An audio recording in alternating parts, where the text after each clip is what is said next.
mon exercice ne sera pas autre que de tenter à ma manière de rendre un hommage peut-être à l'écrit, un hommage certainement moins relevé, moins enlevé que celui de Césaire, et un hommage qui n'emprunte pas directement, en tout cas, à l'art de l'écrit, à la poésie qu'on connaît de l'auteur, qui n'a du reste pas fait que de la poésie.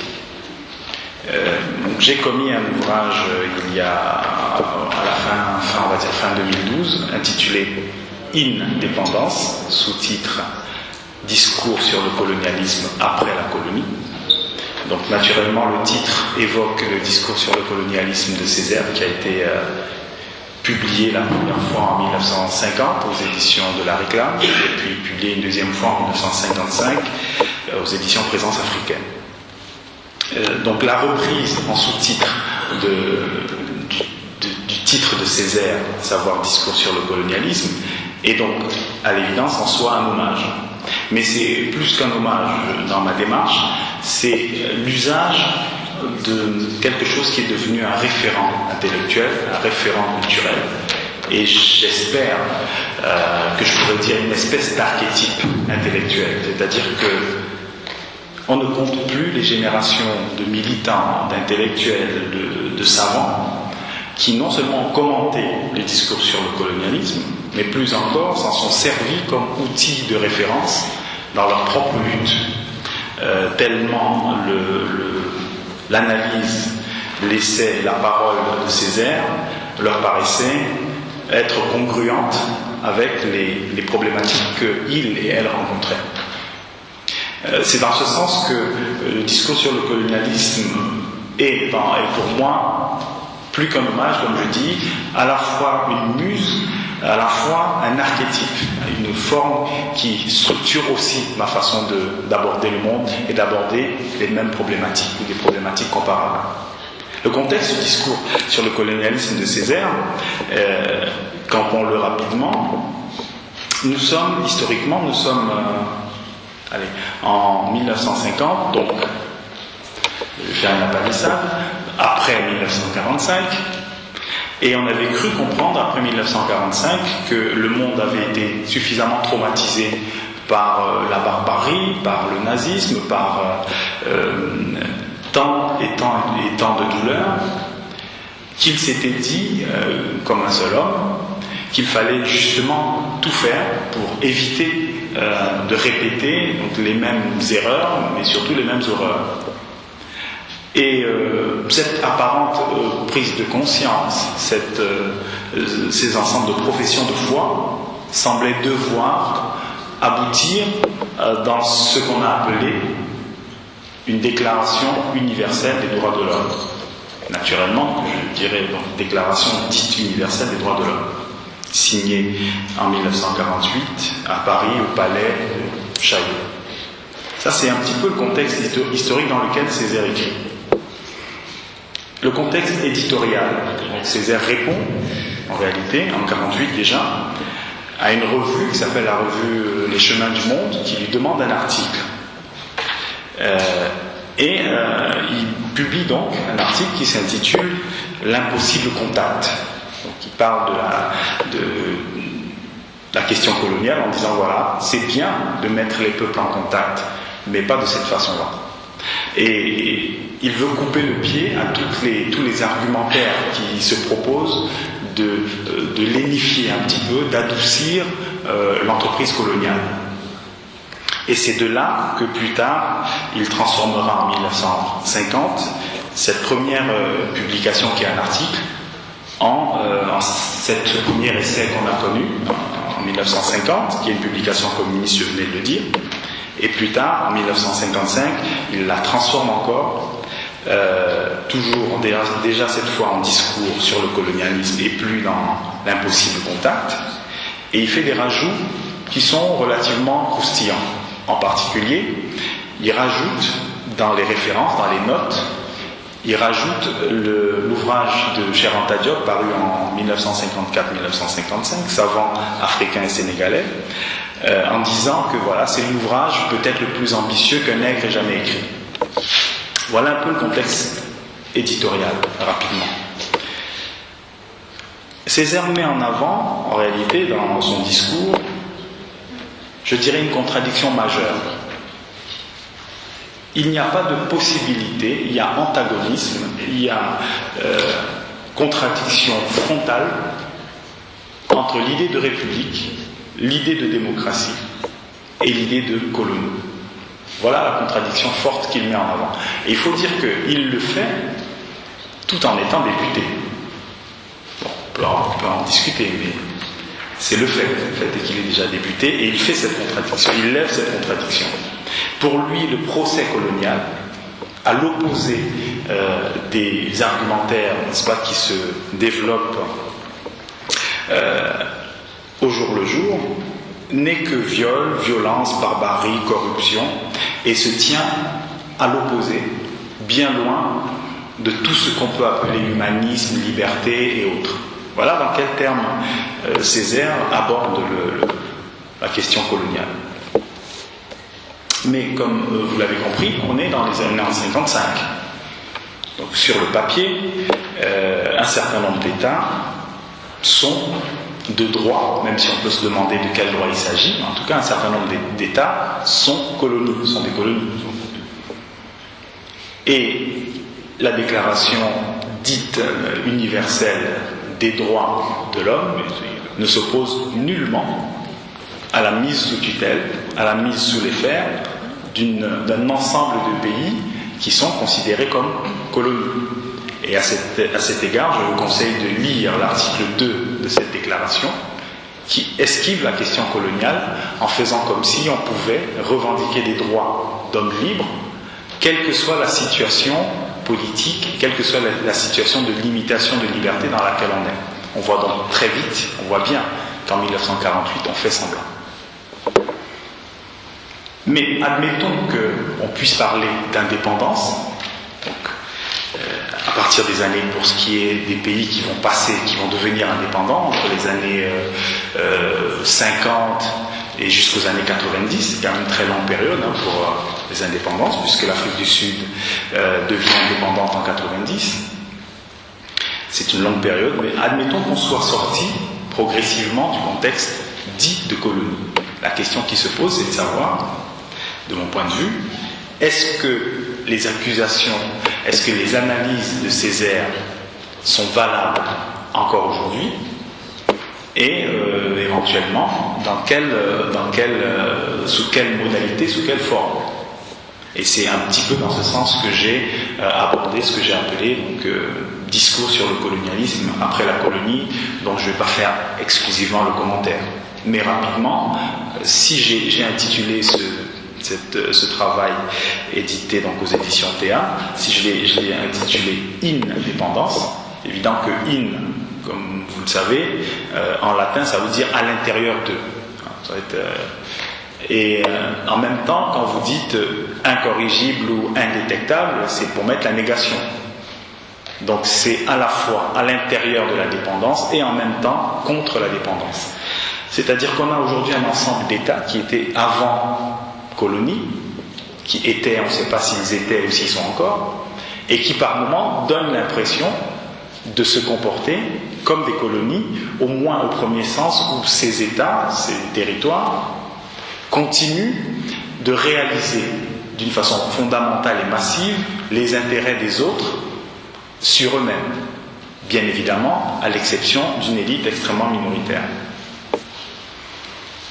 Et cette question me semble effectivement renvoyer directement au discours sur le colonialisme, puisque malgré les outils internationaux dont nous disposons, les questions de viol, de violence, de corruption, de barbarie n'ont pas complètement disparu, puisque la symétrie des pouvoirs, qu'il s'agisse des pouvoirs économiques, qu'il s'agisse de la circulation des connaissances, qu'il s'agisse de la reconnaissance des êtres humains sur la Terre, eh bien, toutes ces questions ne laissent pas de nous frustrer du point de vue d'un besoin, ne serait-ce que minimal, d'égalité ou d'équité. Comme je le disais tout à l'heure, si on prend la question des libertés, on ne peut pas dire aujourd'hui que la question du racisme, même si elle est édulcorée, même si apparemment il y a de plus en plus d'institutions, tout aussi brillantes les unes que les autres, qui font des rapports chaque année, on ne peut pas dire que cette question soit résolue franchement. On peut même, au contraire, se poser beaucoup de questions quand on voit que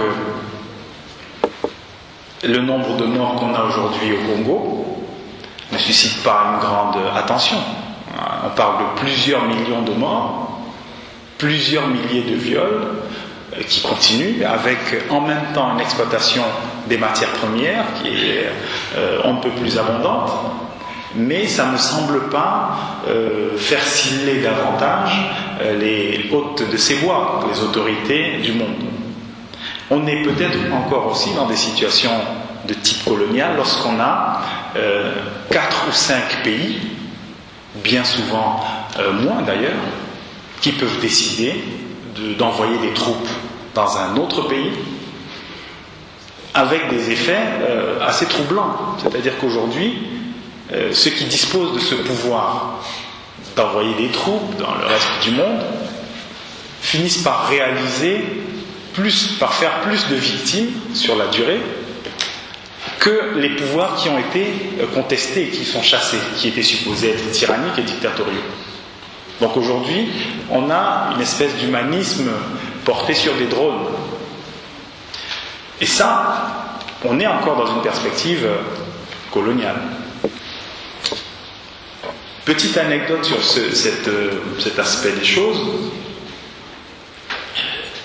Le discours général, qui est un discours qui veut que nous ayons d'un côté des démocraties, d'un autre des autocraties, des absurdistans, etc., ce discours qui passe assez facilement, sur lequel on fait des modulations pour critiquer de temps en temps, il est quand même assez problématique parce que il est extrêmement difficile, quand on regarde de près les relations entre les anciennes colonies et les anciens maîtres, ou alors le rôle des multinationales dans les pays dominés, il est extrêmement difficile d'établir que la corruption, par exemple, ne se retrouve que du point de vue des dominés, ou alors des anciens colonisés. Et c'est donc surprenant qu'on puisse continuer de maintenir un discours affirmant que d'un côté on a des démocraties qui sont en permanence en contact avec des autocraties, qui ont tous les rapports possibles avec ces autocraties, qui accueillent les capitaux privés dont on dit que ce sont des biens mal acquis dans leurs banques, mais ces démocraties restent quand même relativement intouchables, relativement nobles et respectables, alors que d'un autre côté, leurs associés et alliés de tous les jours, eux, sont couverts d'opprobre. Dans ce type de relation émaillée de colonialité, je citerai un exemple extrêmement frappant. Quand l'Afrique du Sud accède à une forme d'indépendance, il y a un consensus pour que l'Afrique du Sud, qui, sous le régime afrikaner, je dirais occidentalo-afrikaner pour être plus juste, sous le régime occidentalo-afrikaner, puisque la plupart des grandes multinationales occidentales sont en Afrique du Sud sous l'apartheid, donc, eh bien tout le monde est d'accord pour dire que l'Afrique du Sud ne peut pas avoir et ne peut plus avoir l'arme atomique, l'arme nucléaire. Bon. On va donc saluer cet élan de pacifisme, cet élan d'humanisme, puisque la bombe atomique tue, n'est-ce pas? Et que n'a-t-on pas vu, quelques années plus tôt, ces mêmes protagonistes réagir de même lorsque la même bombe atomique était détenue par des afrikaners et des nazis, des colonialistes jusqu'à la moelle épinière, j'oserais dire, qui ne faisaient aucun cas de la vie humaine et qui pourtant, eux, détenaient la bombe atomique.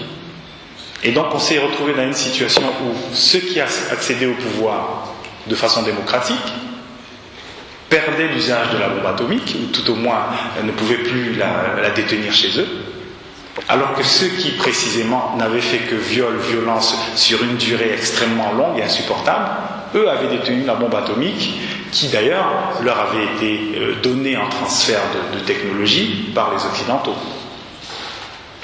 Et quelle relation, qu'est-ce que quelle leçon on peut tirer de ça? Est-ce qu'on peut dire que finalement, qu'on soit démocrate ou pas, quelle que soit l'idéologie qu'on défend, quelle que soit la forme d'humanisme qu'on défend, il suffit quelque part d'avoir la couleur de Césaire, d'avoir la négritude un peu trop marquée, pour que ces droits sur Terre soient d'un coup d'un seul réduits au plus grand, au maximum. Est-ce que c'est cette conclusion qu'on doit tirer? Et qu'en est-il de la question précisément donc coloniale, de la symétrie des pouvoirs, de la symétrie des reconnaissances des uns et des autres? D'un point de vue culturel,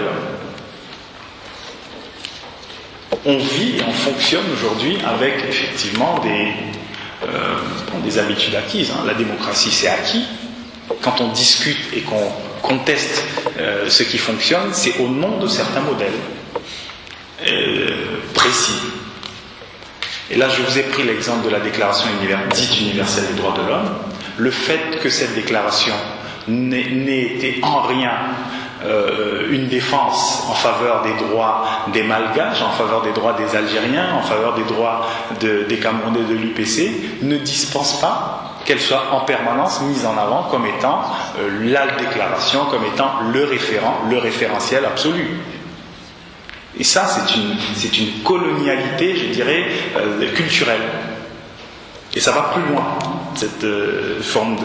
Et donc, on se rend compte que ces modèles qui sont présentés comme universels sont en réalité souvent des modèles européens ou disons eurocentriques, rapidement, présentés comme universels et qui continuent de fonctionner de façon asymétrique, de façon à maintenir des rapports de suggestion qui sont des rapports de suggestion culturelle, intellectuelle, spirituelle, etc. Quand on discute ou quand on lit n'importe quel journal, jeté dans la rue, n'importe lequel, vous voyez souvent, il y avait des dialectes africains et puis il y avait des langues européennes. Vous voyez, vous ne savez pas sur quelle base c'est fondé, mais d'emblée, d'un côté on a des dialectes, de l'autre côté on a des langues. Alors que si vous reprenez des définitions toutes simples, dans les dictionnaires entre guillemets des blancs, comme on dit, vous reprenez des définitions simples, vous verrez que le français, par exemple, c'est un dialecte du latin, d'accord? Mais vous ne verrez pas marqué dans les journaux le dialecte français. Vous allez voir dans la presse, on vous dira bien souvent des querelles ethniques entre Africains. Mais on ne vous dira pas ça pour la Belgique. D'accord? Même quand les choses se présentent sous des modalités très proches.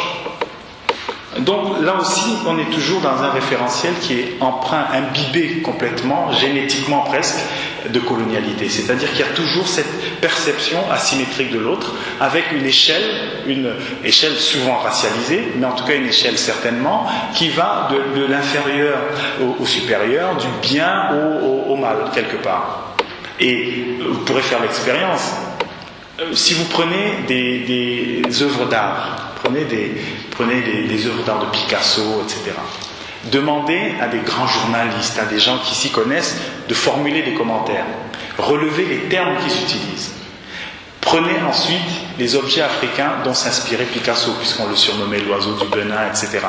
C'est dans la période de l'art nègre, c'est connu qu'il était un passionné de ces œuvres-là, qui souvent sont d'ailleurs des copies d'œuvres africaines. Et vous verrez que les termes utilisés ne seront jamais les mêmes. Alors pour les Africains, vous allez dire, ah oui, c'est naïf, c'est bien, c'est coloré, c'est sympathique. Picasso, vous allez entendre, c'est le génie, tout de suite. Alors que la déstructuration des formes qu'il fait, c'est quelque chose que vous trouvez qui, j'ai envie de dire, dans la rue, en matière d'art africain. D'accord? Donc là-dessus, on est encore et toujours sur ce type de schéma. Des schémas qui sont des schémas infériorisants. Et c'est vrai qu'on pourrait en rire, mais c'est beaucoup plus grave que ça. Parce qu'à partir du moment où certaines populations, ou certains artefacts, certains objets culturels, par leur destination, par leur spatialité, sont infériorisés, eh bien, il peut tout arriver à ces peuples-là que ça ne choquera la conscience de personne. N'oubliez quand même pas que c'était un grand socialiste, éminent socialiste, qui disait à propos du Rwanda, dans ces pays-là, un génocide, ce n'est pas trop important. C'était M. Mitterrand.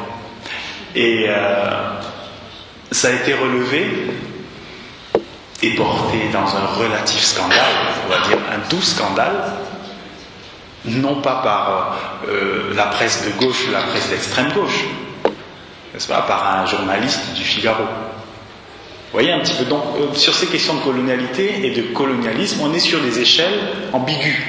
On est sur des échelles qui, à mon avis, devraient nous pousser à revoir complètement ou à réagir par rapport à notre propre conscience. Et peut-être, parce que je ne vais pas être trop long, il y aurait beaucoup de choses à dire sur ces questions-là, peut-être que une des solutions aussi dans ce genre de problématique, pour revenir à Césaire, une des solutions c'est peut-être aussi l'identité. L'identité et la diversité. La diversité culturelle, même si aujourd'hui elle est présentée sous des aspects divers et variés justement. La diversité en ce sens que, et les latino-américains travaillent beaucoup sur ces questions, en ce sens qu'il faut aussi accepter à un moment donné une certaine désobéissance intellectuelle, une certaine désobéissance épistémique, c'est-à-dire refuser des objets de connaissance, des objets qu'on accepte a priori, il faut les refuser. Il faut refuser les chronologies imposées. Le temps commence à cet endroit, ça c'est la préhistoire, ce sont des objets qu'il faut savoir contester, il faut savoir être désobéissant et accepter d'aller vers ce qui nous semble être le plus marginal, le plus minable, le plus, entre guillemets, le moins noble. Et là, qu'est-ce qu'on découvre ? On découvre qu'on a des peuples du monde qui ont des conceptions du monde extrêmement fascinantes. On découvre qu'au XIIIe siècle, au Mali, Soundiata Keïta, le fondateur de l'Empire, avait une charte qu'on appelle aujourd'hui la charte du Mandé, dans laquelle, qu'on appelle aussi la charte de Fouga, quelqu'un pourra en parler plus précisément que moi, dans laquelle, mais de façon absolument explicite, les droits des uns et des autres sont définis, mais dans un modèle qui n'est pas un modèle individualiste. On dit par exemple l'éducation appartient à la société. C'est-à-dire que ce qui éduque, c'est la société. Donc vous avez en permanence une relation entre l'individu et le collectif qui se reconnaissent mutuellement des droits. Le régime foncier, par exemple, n'est pas nécessairement un régime d'appropriation individuelle. Mais là, on est au XIIIe siècle. Il dit, voilà, on ne peut pas soumettre des gens à l'esclavage. C'est clairement dit. Mais des personnes cultivées, des gens cultivés, nous dirons, voilà, nous avons une déclaration universelle des droits des humains avant le XVIIIe siècle, quand même pas. Eh bien, on est au XIIIe siècle. Faisons un tour au XXe siècle. En Afrique australe. Donc on a une conception qui est aujourd'hui, on en parle de plus en plus, qu'on appelle l'Ubuntu. Et l'Ubuntu, c'est la conception selon laquelle je ne suis heureux que parce que vous êtes heureux. D'accord ? Je n'accomplis mon bien-être personnel que parce que vous accomplissez le vôtre. C'est une conception du monde qui est totalement différente de l'individualisme sur lequel est fondé l'humanisme. C'est-à-dire que l'humanisme qui se fonde sur l'individu libre, etc., le cogito ergo sum, je pense, donc je suis, l'être humain ne prend conscience que de lui-même. Il ne peut, c'est ce qu'on appelle le solipsisme. Et ce n'est que dans un deuxième temps d'altérité qu'il va prendre conscience de l'autre, qui est déjà une autre entité. L'Ubuntu propose tout autre chose. Et c'est pour ça que ces sociétés ont été capables à un moment donné de proposer ce qu'on a appelé justement les commissions vérité et réconciliation, alors que ces sociétés avaient été mises sous les fers pendant pratiquement des décennies, voire un siècle. Dans l'Ubuntu, en réalité, je prends connaissance de moi, mais en même temps, simultanément, dans le même moment philosophique, je prends connaissance de l'autre. J'existe, mais l'autre existe en même temps. Ce n'est pas de l'individualisme. Et ça a des implications extrêmement fortes. Si vous allez chez les Amérindiens, ils ont des conceptions à peu près proches, plus dans le communautaire. Les terres n'appartiennent pas nécessairement qu'à un individu. D'accord ? Et il faut aussi peut-être Moi je le dis en tant qu'Africain en revenant à l'identité, et je sais que Césaire y tenait à cette question-là, eh bien nous avons également un foisonnement de cosmogonie, de sagesse et de répertoire qui peuvent aujourd'hui nous permettre d'aborder, de lire le monde différemment et de sortir de ces colonialités, de ces formes de colonialité, quelles qu'elles soient, qui sous le couvert souvent de l'universel, sous le couvert de la démocratie, sous le couvert des droits de l'homme, en finissent par nous mettre dans des situations peut-être même pires que celles qu'on craignait dans les pires des situations. Donc c'est peut-être ça, je n'aurais pas dit le nouveau discours sur le colonialisme ou un nouveau discours sur le colonialisme, je n'aurais pas pu le dire. J'aurais peut-être commis une faute de français en disant un nouveau, mais nouveau au pluriel, donc un nouveau avec X, parce que le 1 en Ubuntu est peut-être aussi pluriel. J'aurais peut-être dit un nouveau au pluriel discours sur les colonialismes. Et à vous maintenant de réagir en désobéissance déjà par rapport à ce que je dis et peut-être par rapport à toutes ces colonialités qui nous entourent. Je vous remercie pour votre attention.